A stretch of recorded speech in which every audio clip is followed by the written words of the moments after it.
Saudara-saudari yang dikasihi Tuhan, melanjutkan permenungan kita tentang roti hidup.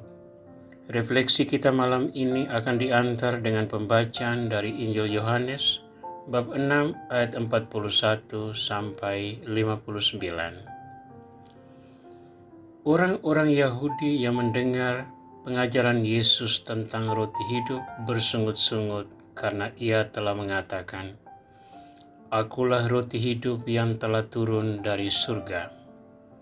Kata mereka, "Bukankah ia ini Yesus anak Yusuf yang ibu bapanya kita kenal? Bagaimana ia dapat berkata, 'Aku telah turun dari surga'?" Jawab Yesus kepada mereka, "Jangan kamu bersungut-sungut. Tidak ada seorang pun dapat datang kepadaku jikalau ia tidak ditarik oleh Bapa yang mengutus aku, dan ia akan kubangkitkan pada akhir zaman. Ada tertulis dalam kitab nabi-nabi, dan mereka semua akan diajar oleh Allah. Dan setiap orang yang telah mendengar dan menerima pengajaran dari Bapa datang kepadaku. Hal itu tidak berarti bahwa ada orang yang telah melihat Bapa. Hanya Dia yang datang dari Allah, Dialah yang telah melihat Bapa.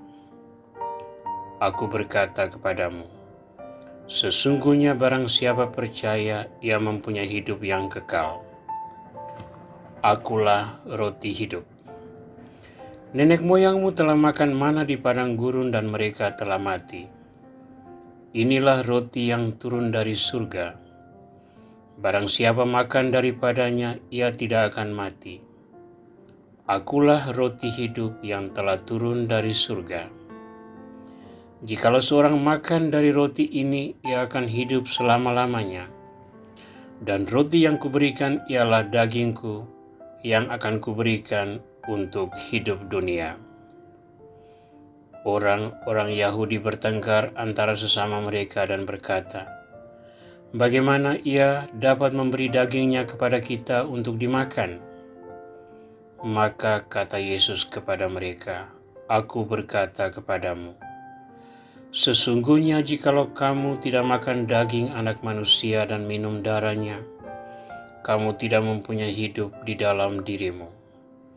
Barang siapa makan dagingku dan minum darahku, ia mempunyai hidup yang kekal, dan aku akan membangkitkan dia pada akhir zaman. Sebab dagingku adalah benar-benar makanan dan darahku adalah benar-benar minuman. Barang siapa makan dagingku dan minum darahku, ia tinggal di dalam aku dan aku di dalam dia. Sama seperti Bapa yang hidup mengutus aku, dan aku hidup oleh Bapa, demikian juga barang siapa yang memakan aku akan hidup oleh aku. Inilah roti yang telah turun dari surga. Bukan roti seperti yang dimakan nenek moyangmu dan mereka telah mati. Barang siapa makan roti ini, ia akan hidup selama-lamanya." Semuanya ini dikatakan Yesus di Kapernaum ketika ia mengajar di rumah ibadat. Tuhan Yesus Kristus, Engkau membuka mata para murid agar mereka memahami siapa dirimu, roti hidup yang telah dianugerahkan Bapa kepada dunia. Bukalah mata hati kami agar menyadari kehadiran-Mu yang penuh kasih dan penyerahan diri dalam roti hidup masa kini, yakni sakramen Maha Kudus. Doronglah kami untuk mencintai sakramen Maha Kudus dan terus bersaksi tentang karunia-Mu ini kepada sesama kami. Engkau ya Tuhan yang berkuasa bersama dengan Bapa dan Roh Kudus, kini dan sepanjang masa. Amin. Saudara, inti permenungan kita tentang roti hidup terletak pada hakikat pribadi Yesus Kristus. Kristus dikenal sebagai anak Yusuf dan Maria. Nazaret tidak terlalu jauh letaknya dari Kapernaum. Mungkin di antara mereka ada juga hubungan kekerabatan.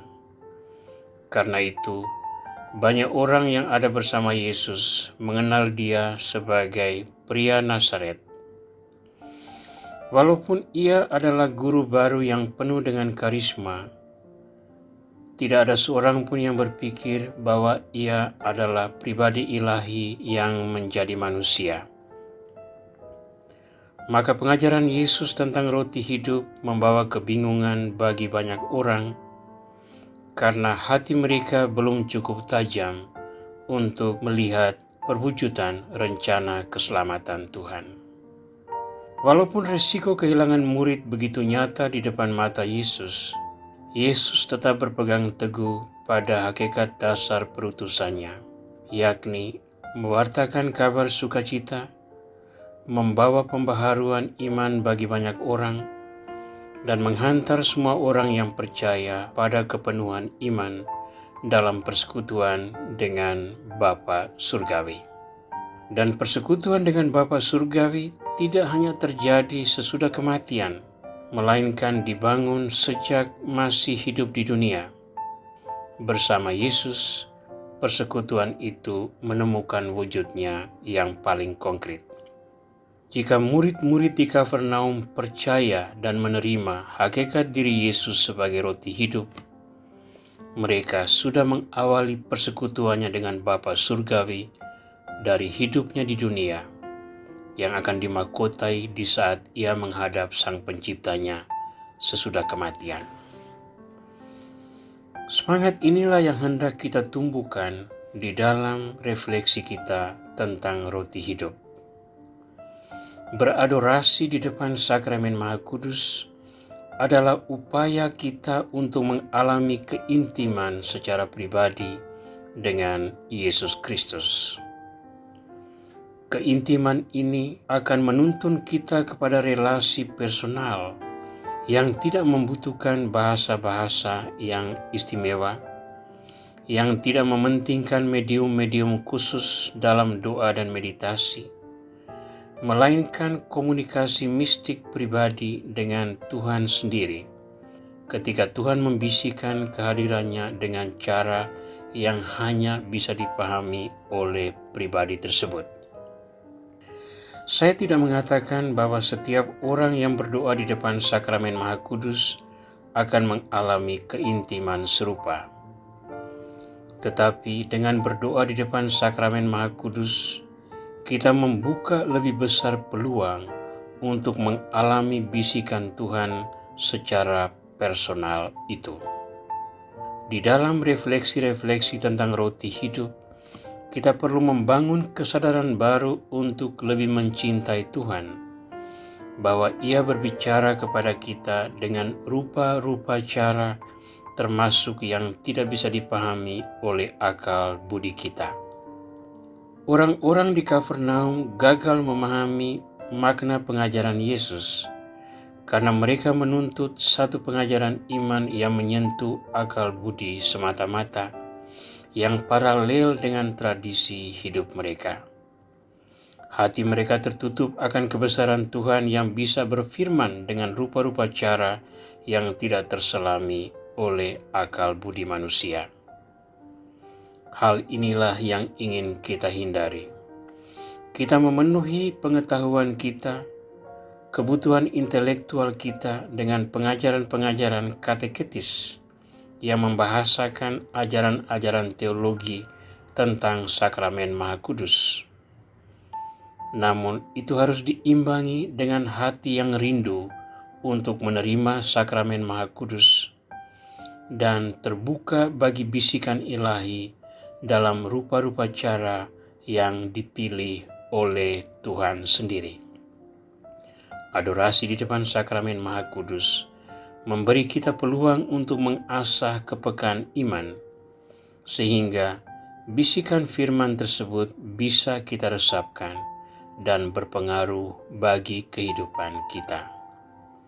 Semoga dengan semakin sering beradorasi di depan sakramen Maha Kudus, semakin kita merasakan sentuhan mistik pribadi Kristus, sehingga kita lebih teguh meyakini Dia sebagai roti hidup yang memberi inspirasi bagi hidup dan pelayanan kita.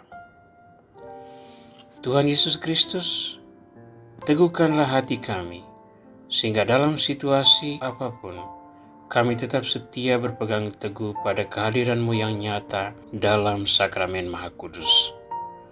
Doronglah kami untuk lebih sering menerima komunio kudus. Kuatkanlah kami untuk meresapkan pengaruh sakramen itu di dalam hidup kami. Dan doronglah kami untuk terus menggali pemahaman tentang roti hidup dalam setiap detik kehidupan kami, dan antarlah kami kepada persekutuan sejati bersama Bapa Surgawi. Engkau ya Tuhan yang berkuasa bersama dengan Bapa dan Roh Kudus, kini dan sepanjang masa. Amin.